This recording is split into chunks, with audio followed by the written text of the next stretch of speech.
अगर वो जिंदा है तो कहां है बता दो।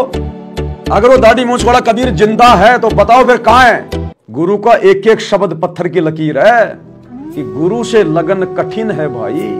अरे कठिन है तभी तो गुरु का परिवार आज तक अपने गुरु से लगन नहीं लगा पाया। ये कोऑर्डिनेटर आज तक गुरु से लगन नहीं लगा पा रहे। लाखों की संगत आज तक गुरु से लगन नहीं लगा पा रही। आज भी जून के महीने में कागज के टुकड़े को कबीर मान के और लगन लगा के कबीर प्रकट दिवस मना रही है। इसलिए गुरु कह रहा है कि गुरु से लगन कठिन है भाई। और ये लगन लगे बिना काम न सरता। कौन सा काम? मोक्ष वाला। जीव परलय हो जाए ऐसे मरता रहेगा, गधा कुत्ता बनता रहेगा। तो कब समझोगे इन वाणियों को, इन शब्दों को? सतगुरु आकर कोई शब्द कह रहा है तो उसका रहस्य है एक एक चौपाई में। चंद आत्माएं अपने गुरु से लगन लगा पाई है, सत्सेवक भाई बहन। 90% भगत अभी भी अपने गुरु से लगन नहीं लगा पा रहे। इसलिए परमात्मा कह रहे हैं गुरु से लगन कठिन है भाई। ये कठिन कार्य है भाई। परमात्मा की विशेष रजा के बिना सुलभ नहीं हो सकता।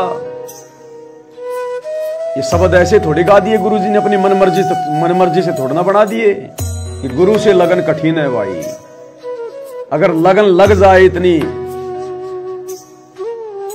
तो आज वो दाढ़ी मूंछ वाली कबीर की फोटो का नामो निशान नहीं होना चाहिए संगत में, नामो निशान।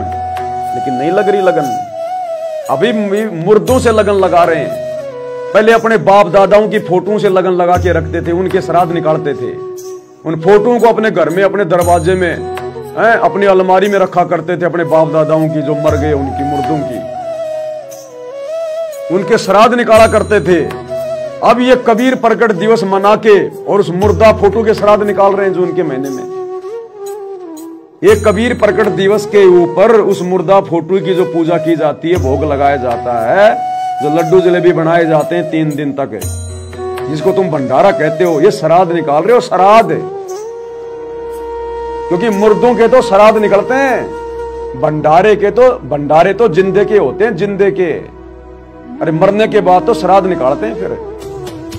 तो जून के महीने में लाखों की संगत इन आश्रमों में उस मुर्दा कबीर का, दाढ़ी मूंछ वाले के श्राद्ध निकालने जाती है। श्राद्ध।